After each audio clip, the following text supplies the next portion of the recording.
Welcome to the Money Manifestation Mastery podcast with your host, Lara Waldman, where we talk all things money. Big money, big purpose, big power. Waking up your wealth for heart-centered business owners and entrepreneurs.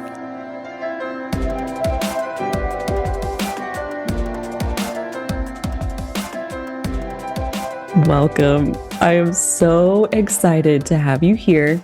We've been chatting ahead of the recording and you've been sharing your beautiful energy and my body is still like buzzing. And so just thank you for this day where we get to share space and time, and everyone who is listening, prepare for whatever you are ready to receive.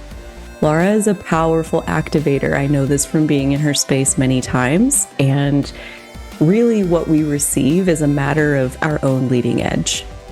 Dropping in. It's not necessarily what she says, what I say, it's what you are ready for. And just the open space that she creates and allows. I am so excited to introduce you to Lara Waldman. Welcome. Would you like to introduce yourself and tell us a little bit about who you are and what you do and the magic you create on this planet? Oh, well, I'd be delighted to. Thank you so much. So yes, I'm Lara Waldman. I'm also known as the Wealth Accelerator. I'm the podcast host and author of Money Manifestation Mastery.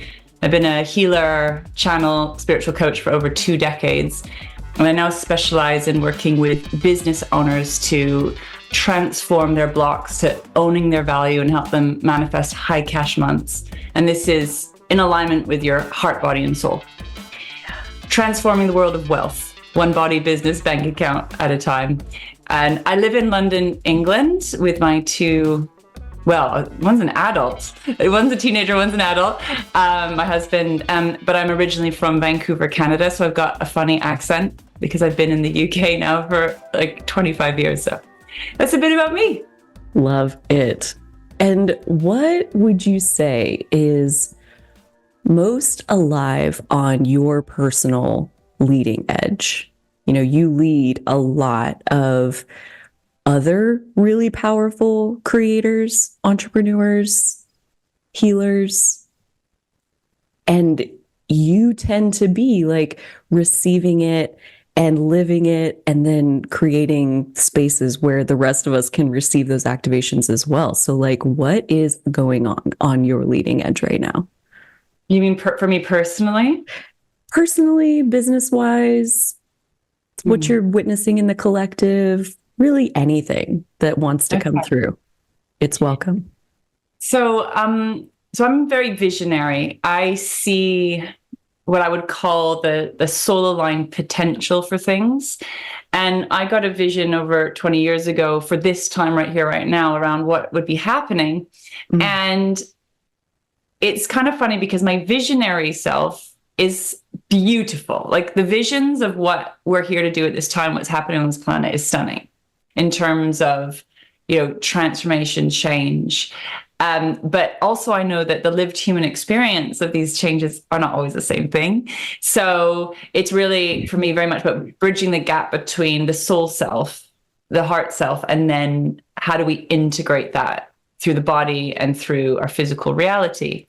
So it's really important to me that we, I'm going to talk about some big, beautiful things, but also that bridging can also be challenging and intense as well in terms of the letting go. So I've just come out of a pretty intense, what I call the tumble dry of transformation of releasing and letting go of some very old, you could call it ancestral patterns I've been doing in my personal life, a lot of unhooking from family systems. I'm the first person in my family lineage to pull the plug on some of these patterns that I would say are to do with ancestral trauma that I've experienced in my life, but also down the line, I'm pretty obsessed with that. Like the healing and transformation we do from the past through the power of the present in order to grow and change into a new, more abundant future. And that kicks my ass frequently, I'll be very honest, but it's all for a good cause, because what I've learned is it's really how our human brains navigate change. Change is stressful. We're going to the unknown.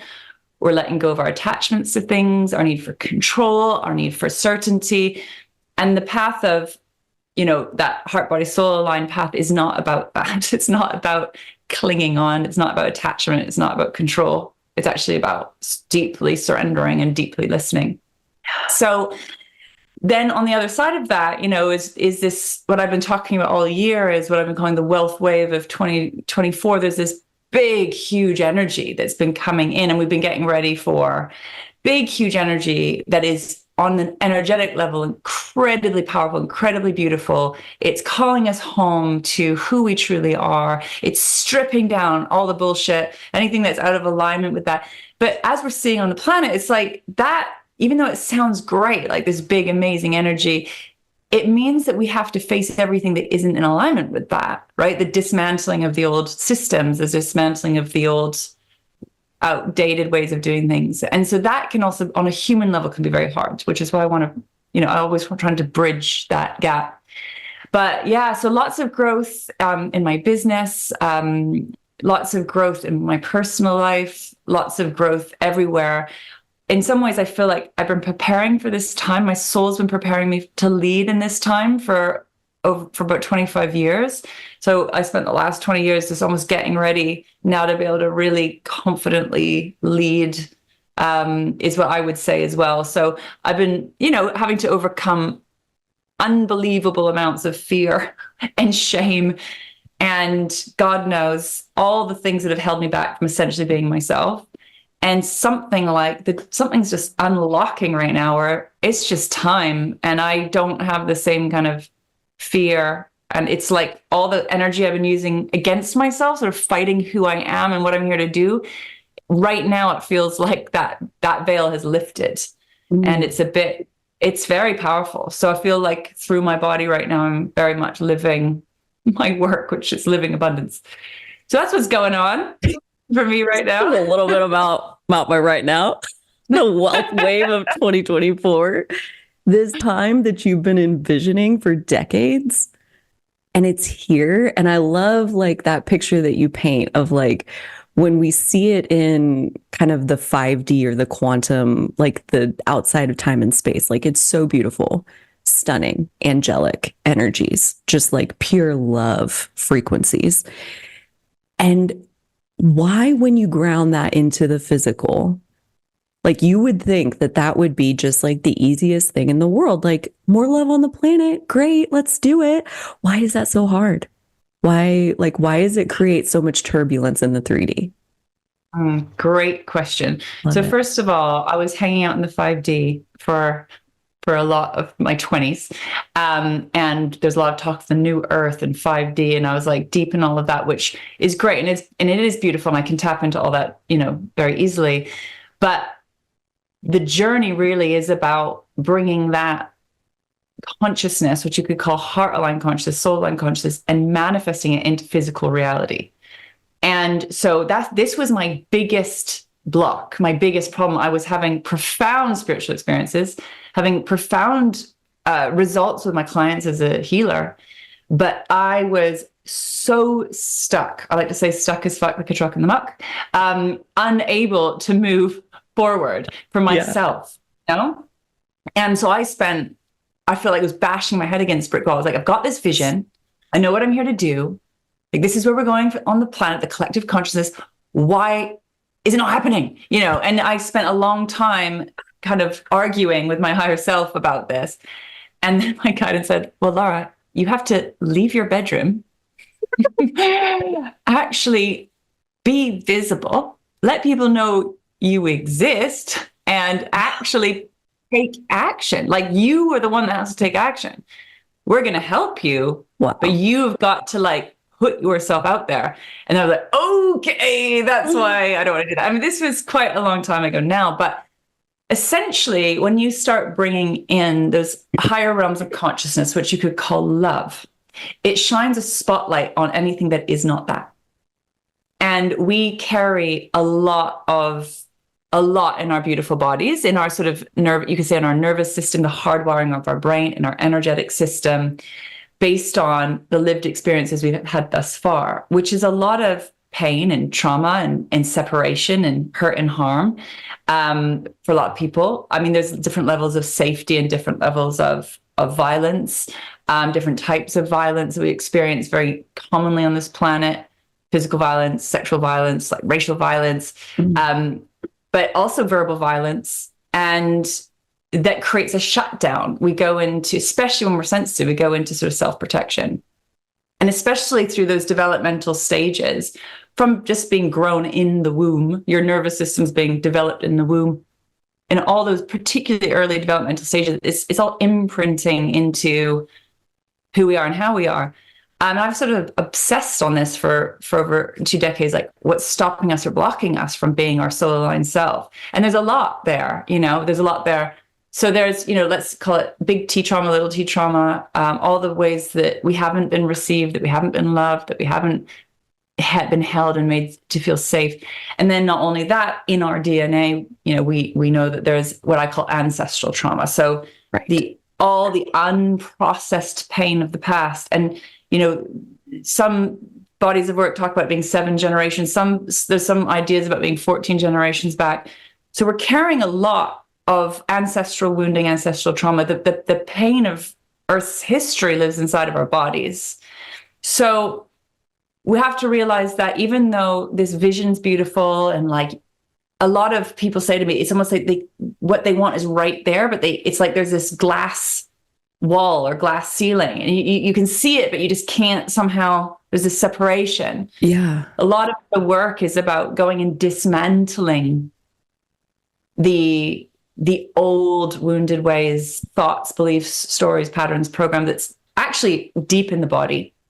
So this is why I call, body, business, bank account. We want to bring this soul aligned vision down starting through the body, and then it can kind of mirror out into how we create in our businesses, how we create in our finances.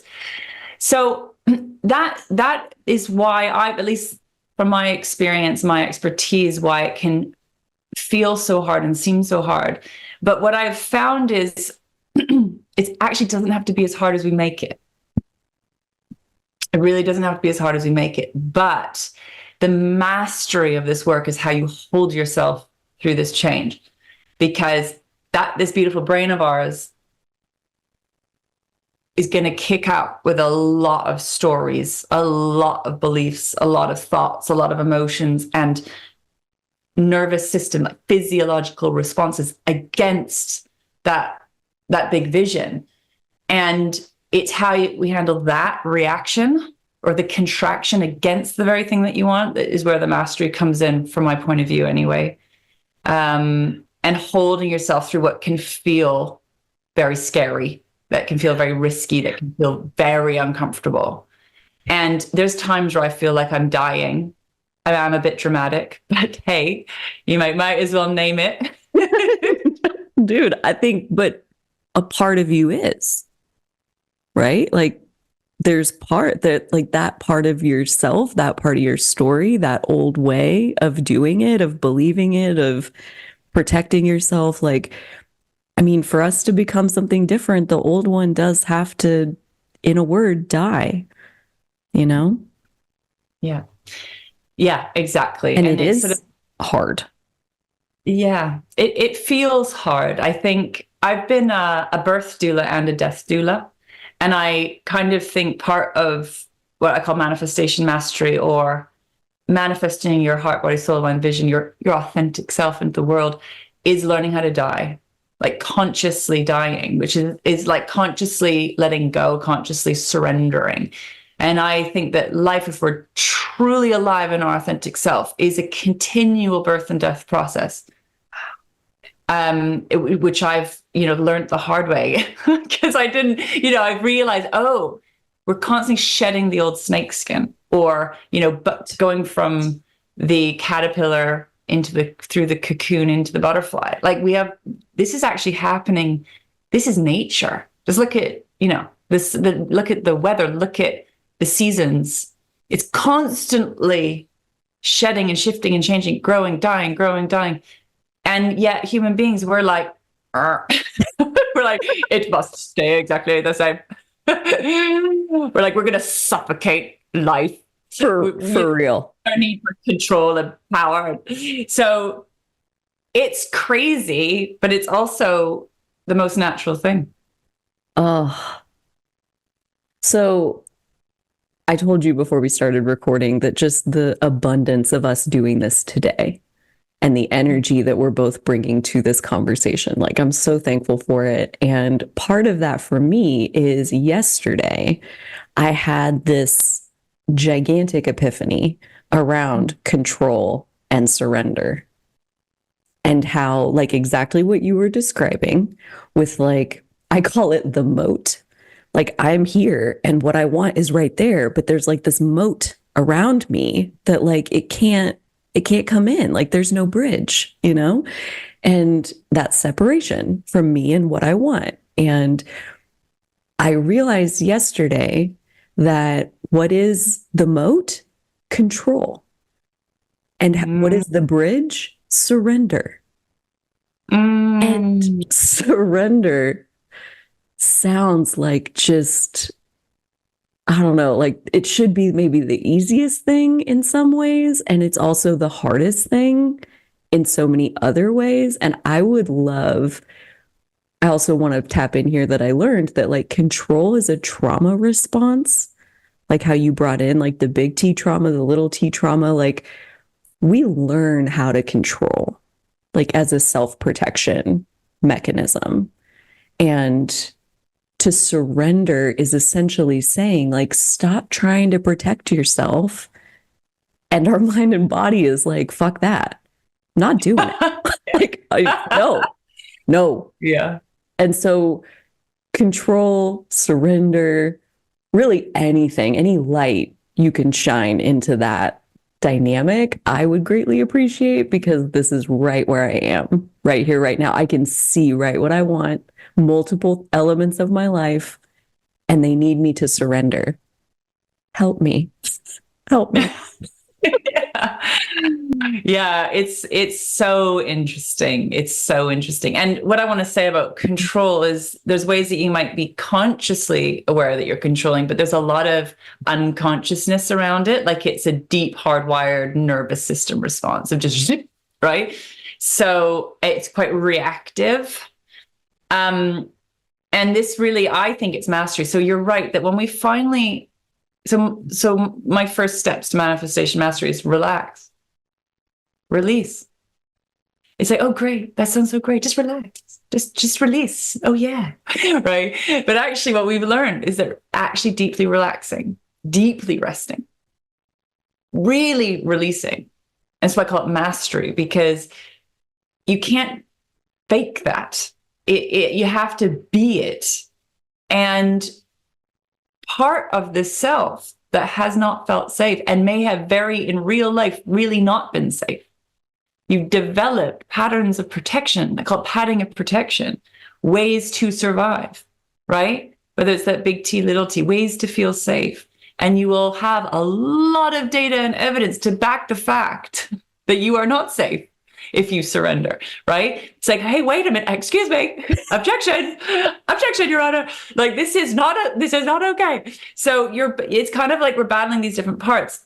The only way that I've figured out how to hack this system is to follow my soul. Because my little small self, my human self, my little Lara, has a very different story and a very different point of view to what my soul tells me. Mm. And so what I do is I spend time really discerning, like, and really deeply listening. What am I being guided to actually do? And this is, again, part of mastery, because, I mean, the image that I got from my guidance was like, jump off the cliff with no parachute. Like, I was like, it is like you're telling me. I saw the edge of the cliff and I looked down and it was just like black. Like, I couldn't even see the floor. So I'm like, you are asking me, soul self, to jump off the cliff with no parachute. And I could feel myself like clinging onto the edge. I was like, of course we're not going to do that. That would be madness. But that's what it felt like to me. Or sometimes it felt like I was being asked to walk into the fire, like walk into a fire and just burn to death. Like, that's what it felt like to me. Especially, I've gotten a bit better at walking through the fire and jumping off the cliff, but it just screams survival, it screams risk. So that's what we're dealing with, the survival brain, and what we do when we're in the unknown. And especially with the funny, not funny thing is our soul is often guiding us to face our deepest wounds.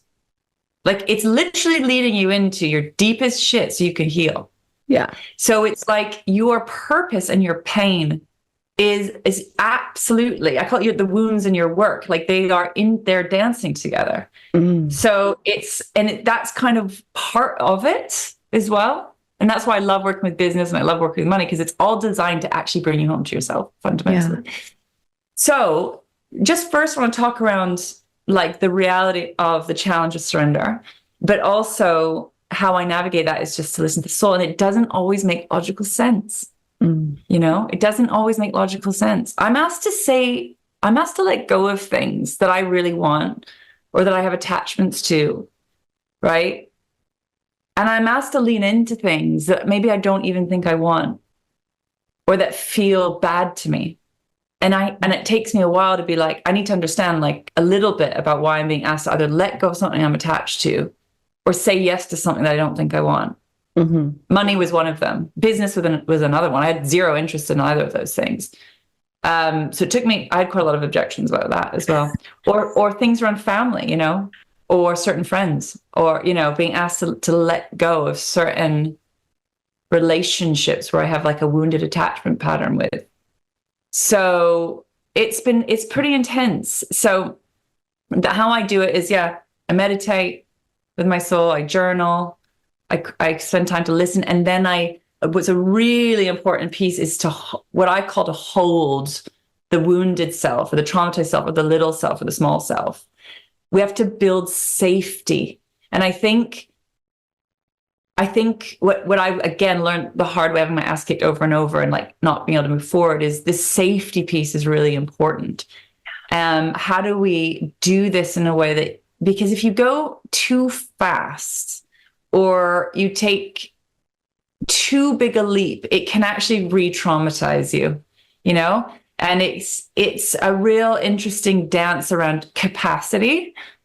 And so your soul self, your heart self may be like, this is where you're going, but the body and the human self may not actually be able to fully receive that yet. So on the ground, the vision's beautiful, but on the ground, sometimes it can feel really slow and painful. And it's like, why is this so hard? Because we've got to shift what's going on physiologically and then also build some systems and structures physically as well.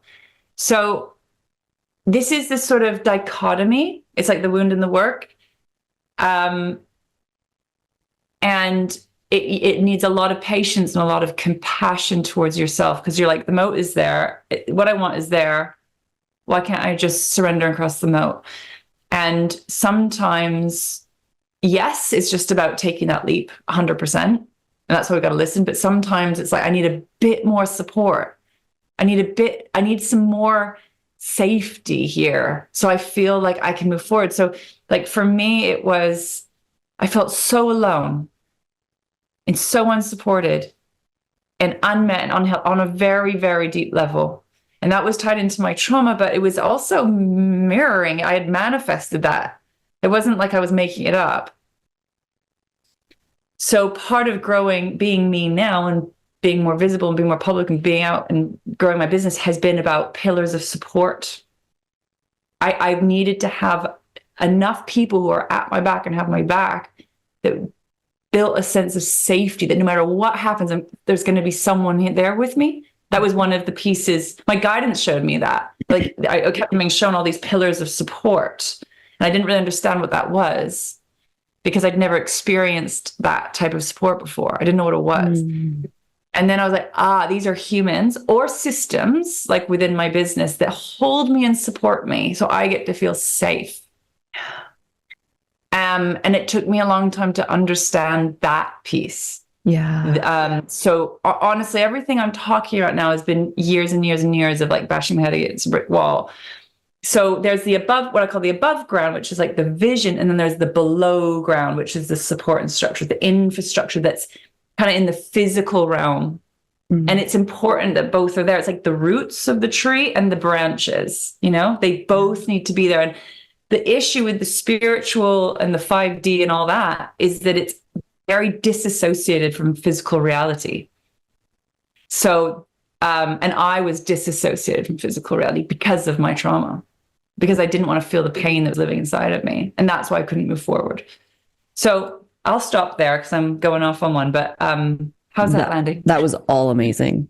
And again, like I'm receiving so many expanded understandings as you're talking. So like I need to go back and rewatch this and like get the notes and like process. But what you said at the end, I feel like is a really important piece to understand about like what does that mean, being disassociated from reality? Like what does that actually look like? What are the symptoms of that? Because I think that's where a lot of people are, like in the spiritual community, is like they know what they want, some of them, and it's not happening, not happening, not happening, not happening. And I think this is one of the main reasons, is that it's not embodied or it's not grounded. But like, again, these are all just words to some people, and you have such a lived experience of it. I wonder if you have like some examples of like, what does it actually look like when one is disassociated from the 3D? Well, goodness. I mean, yeah. And I just want to say that I was there. So there's no judgment, but I see a lot of people kind of spinning in these cycles, like the spiritual maze, I call it. And it's sad because we all have these very gifted, talented people with all these gifts and all these tools that aren't really able to lend them into life. And I do think that is what we need to do is plant the seeds, put them in the ground.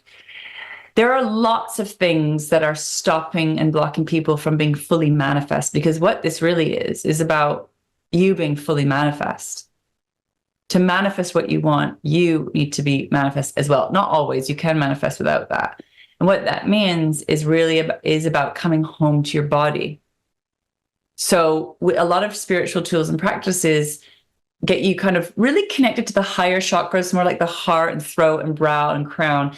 And you can kind of float up and out, which is wonderful because it creates this sort of peace. And like I've had someone's like getting high, like so many psychedelic experiences in that is beautiful.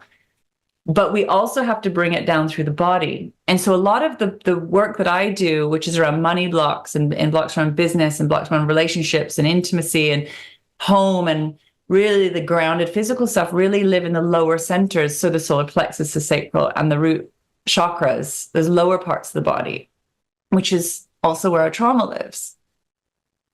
And all of the kind of a lot of safety stuff with power, creativity, sexual energy, and real safety and security around the base chakra, the lower center. So the work to manifest, the work to ground is to clear the ground, clear the foundations. And there's obviously neuroscience, like there's different ways to explain it. Mine's a bit more spiritual and kind of archetypal, if you will. There's very practical ways to explain it around nervous system regulation. So a lot of us were firing constantly in that fight, flight, freeze, fawn, flop, like triggered response. And when that happens, when you feel unsafe, which a lot of people, including myself, that's firing like all day long, if you're out there, if you're trying to be out there connecting with other humans or whatever, that creates a lot of story. And particularly these last years, see a lot of people going down a lot of conspiracy theory rabbit holes.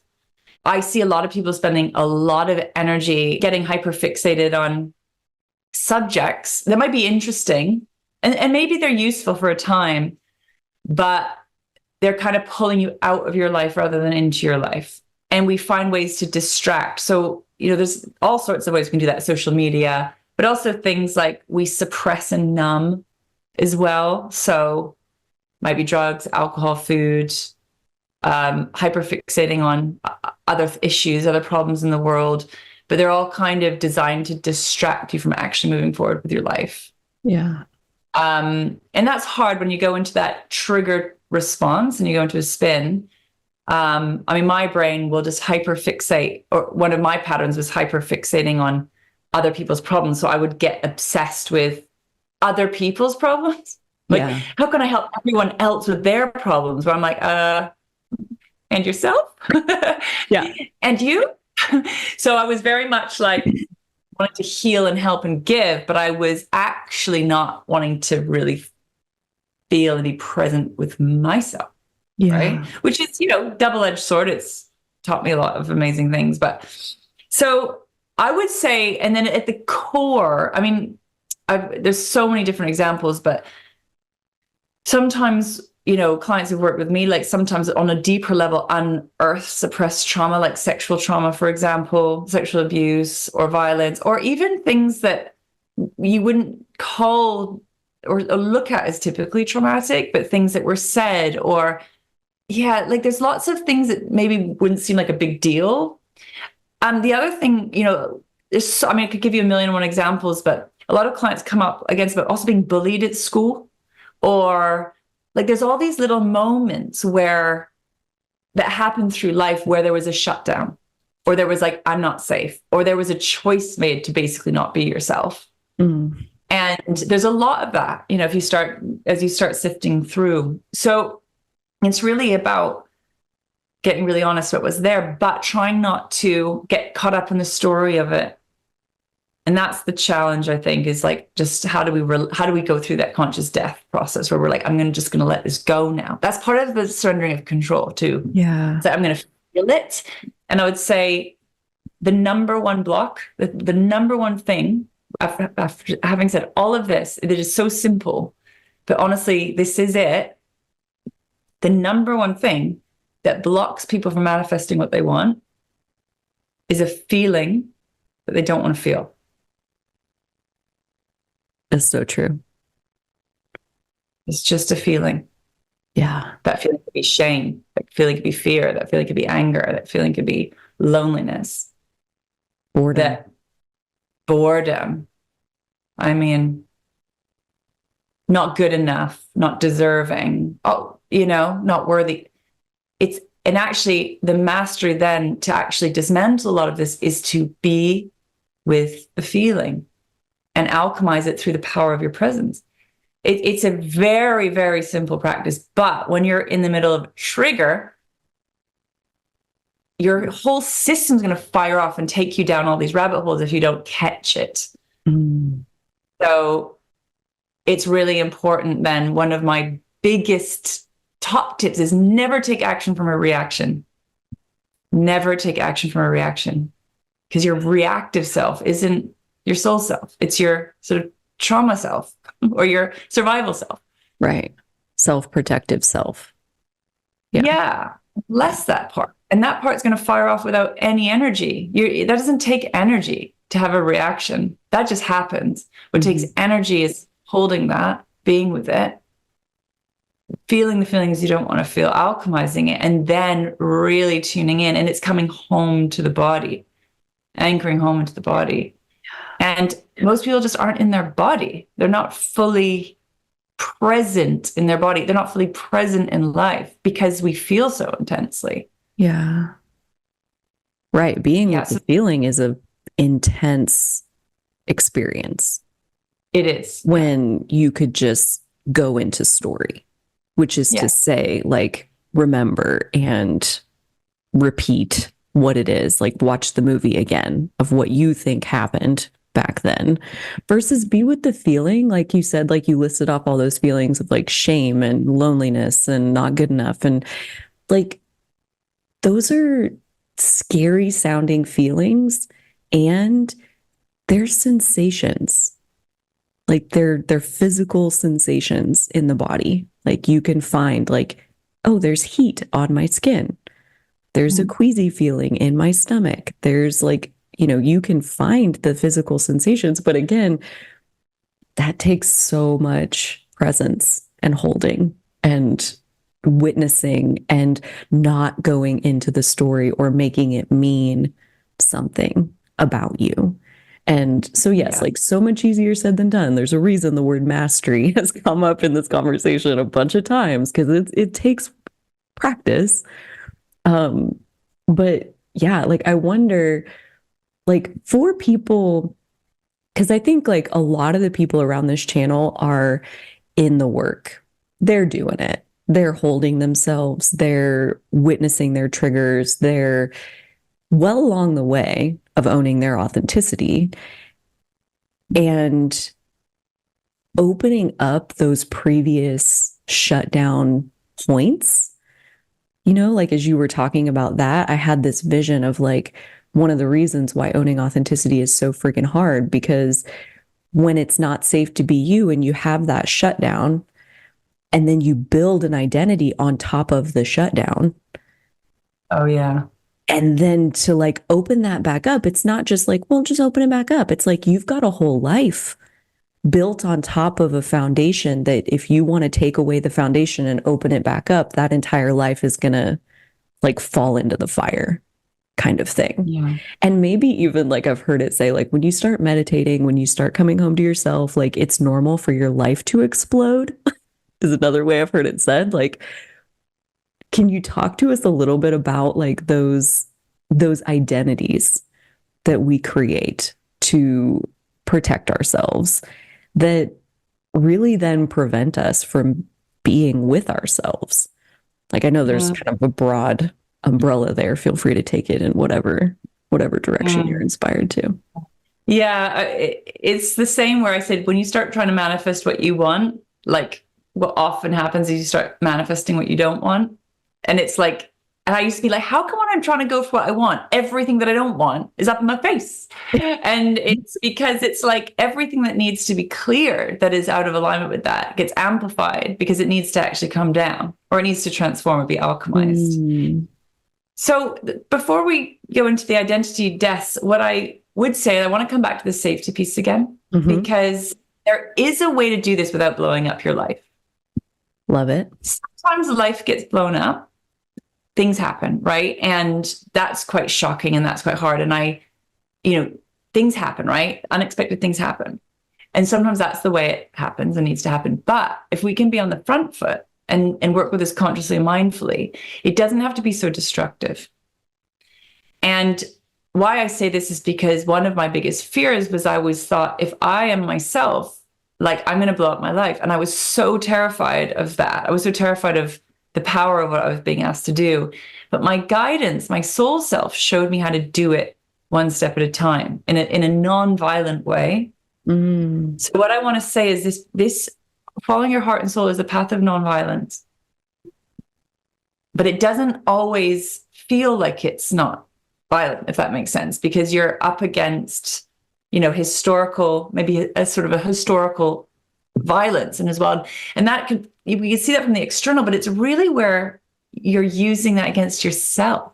There's kind of an inner violence, a self-harm, a self-rejection. And that's like, we can't control what's going on in the outside world. We can try, like you might be guided to do certain things. The only thing you can really, really control, even though we're not trying to control, the only thing you can really consciously choose to change is yourself. And so that's the first thing I just want to say is let's, hold spaces. Why sometimes going slower is better. Like going fast is not necessarily better. Slow, steady, and sustainable are my favorite words. Yes, some things will go fast, but it's like, it's all about how you hold yourself through change. So yes, so we build up a lot of, I guess, false identities, or for all sorts of reasons. Like especially if you've got praise for being in a particular way, like being a good girl or being kind or being sweet, or mine was like, just shut up and be pretty. It's kind of like the vibe. It's like, be good. And I was not good. And I didn't know I didn't fit into that. I tried, but I was really not very good at it. My middle sister was really good at it. So she was like the A-star personality type, and she did all the right things. And I felt like a piece of shit growing up. But actually, in some ways, it's been a bit harder for her now because, she had she built up a sense of self that was designed to please our parents or society. And I didn't succeed at that so much, but I had other ways that it was like, I got the only praise I got was excelling in sport. And so I would push myself really hard. But then I think there's been lots of identities, but one was even my identity as a healer I had to let go of. I've been the wounded healer, I call it, or my identity as a healer had to also die, which was very hard because I'd actually built a business on that identity. It was like who I was. It was my own identity because I'd found home and I'd found safety with that. But then it got to the point where it was like a little bubble that at some point my guidance was like, shh, and now it's time to burst. It was right for a time. I needed it. It was my safe little womb space. So the other thing with identities is sometimes they're built from, learned behavior. And sometimes there are things that are right for a season. It's like, it was right at the time it was right. And I still am a healer. Like that part of me is part of me, but the identity I had around who I thought I had to be. So it was very light and love. Like I had to be light and love and light and love. And what wasn't included is the fact that I'm quite fiery. I'm very passionate. I've got a wild side. Like it meant that my spiritual healer identity didn't include a whole other part of myself that I needed to manifest. Right. So it was, and that was like, every stage has been quite hard and confusing. And it's like been like dying to an old identity, but also to an old life. Yeah. And even like identity of a mother, identity as a wife, and all the things so my point is that there are certain things that are certain identities that are built and developed to kind of stay safe or to get love or to get that positive reinforcement from the external world. And then there's identities of like phases of your life of who you've been and how you've been, that there's lots to it. Like sometimes it's cultural, sometimes it's societal, sometimes it's family, but sometimes it's just yourself putting that on yourself, who you think you need to be. So it's really interesting. It's really, really interesting. And I guess the ending on that would be like, we have many parts. We are, you could say in the spiritual world, we're multidimensional, but we also have many parts of ourselves. There's a body of work that I haven't studied myself, but called Integrated Family Systems, which is IFS, which really talks about this. This is always what I've seen. It's like one person is made of many different parts. And so we're not just one thing. Yeah. And I think that's another thing to remember is I think we just love everything to be so linear and binary. And the facts are it's not binary. Yeah. It's not. And I think our poor little brains were like, how could I box this in and control this? And that's, it's stressful. So I bless our little brains. Bless our little brains. Yes, absolutely. And I think that's part of like the identification process that we go through inside of ourselves, is like wanting to understand ourselves, wanting to make sense of the massive contradictions and the like, what is the purpose of all of this that I live with on a daily basis? Like, surely it's for something. And I also love the compassion and the unshaming of like, just because you were identified with something for a time and then you changed or like let something go or it died and now you're this other way, like it's right for a season. It's right for when it's right. Like I really love that point to like, you weren't wrong because you were there for a while and now you're over here. Like you're allowed to change, like, and if anything, it goes back to what you were saying of like, it's very natural. It's very in alignment with nature that like things grow and they change and they go dormant for a while and then they come back to life and then they're different. And like, that's just what we are. And bless our little brains, like not cool, not cool with that. But I do wonder, we're nearing the end of our window together and this freaking flew by, which it was exactly what it needed to be for this day. And I'm so grateful for your energy.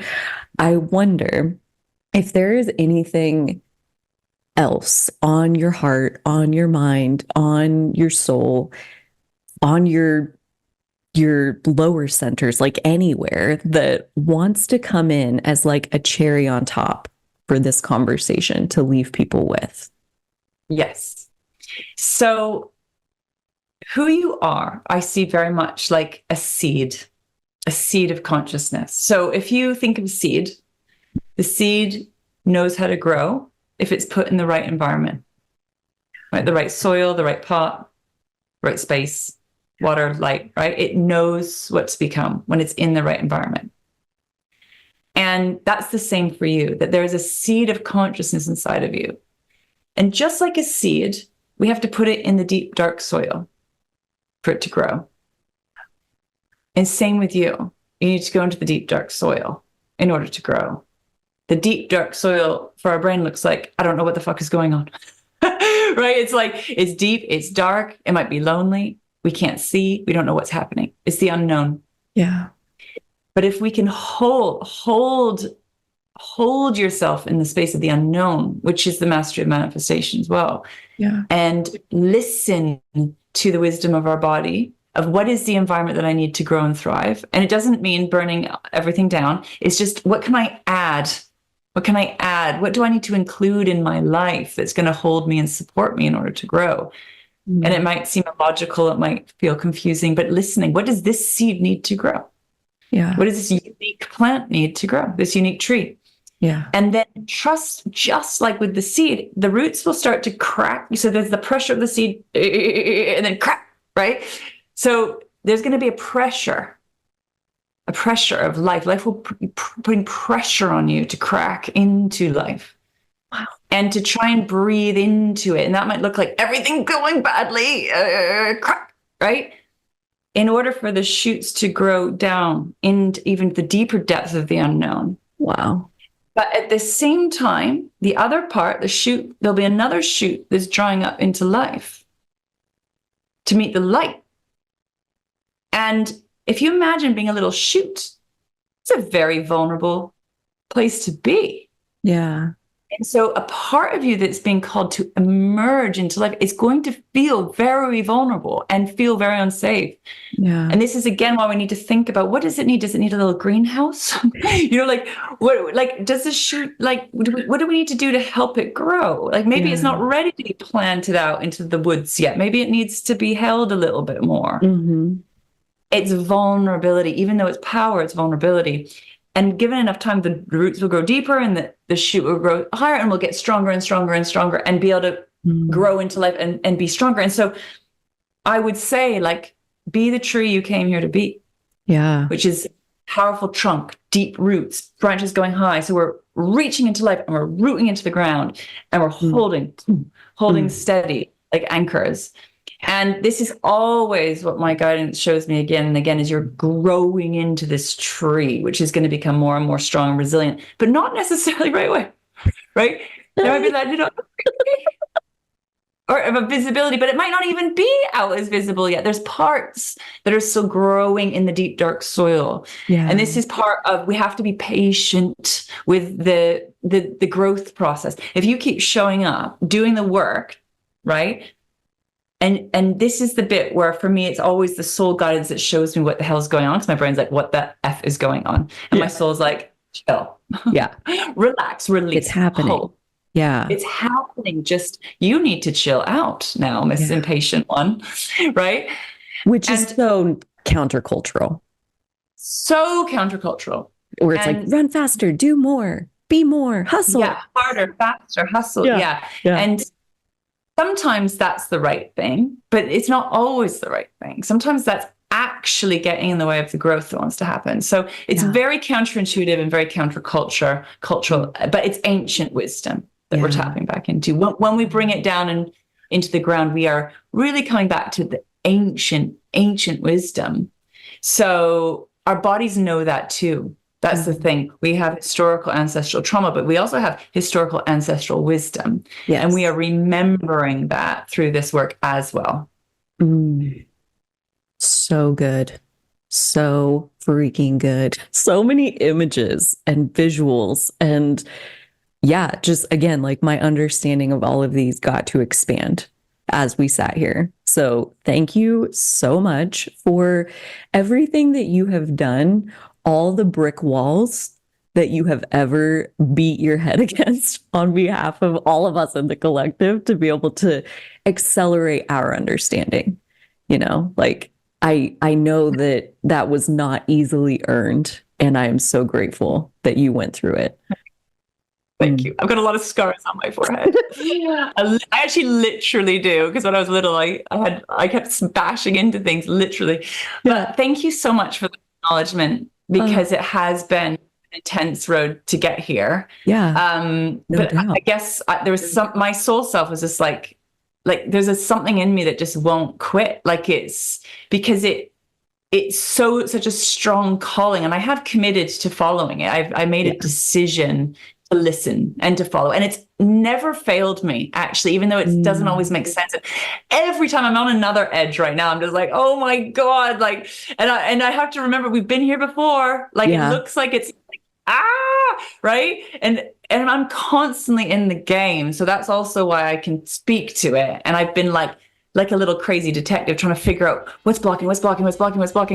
And I might, in 10 years, I might have a very different answer. But anyways, here we are. And it's an absolute pleasure to be connected with you and to speak with you and everyone who's listening. Thank you for having me. Amazing. If people would like to dive more into your world, where would they find you? So I'm all over social media, but they can come to my website, larawaldman.com. I've got a podcast called Money Manifestation Mastery that's on all the podcast platforms. That would be a really great, I've got all my tools and steps there. On my website, you can come and, I've got like free giveaways. I've got lots of resources to tap into. I'm on Facebook, YouTube, LinkedIn, Instagram. So you can find me, Lara Waldman, on all those platforms as well. Fantastic. Amazing. I have no doubt that there were, like, I see like all these little popcorns of activations of clarity and the awareness of what is next, like what is my next step? And so often the next step is like, how do I bring this more into my body? How do I anchor this more onto the planet? By anchoring it within myself first, right? Like 100%. The feeling comes first. It can be so intense to hold the feeling, but that's the mastery, holding the feeling, being with the sensation in your beautiful body. Thank you so much for demystifying some of this for us. As much as we can pack into an hour, I feel like we did it. It's amazing. Masterful work. Good job. Oh, I love it. I love you. I love everybody who's watching. I am so excited for this time, this 2024 time that we are living in, that we intended to be here for.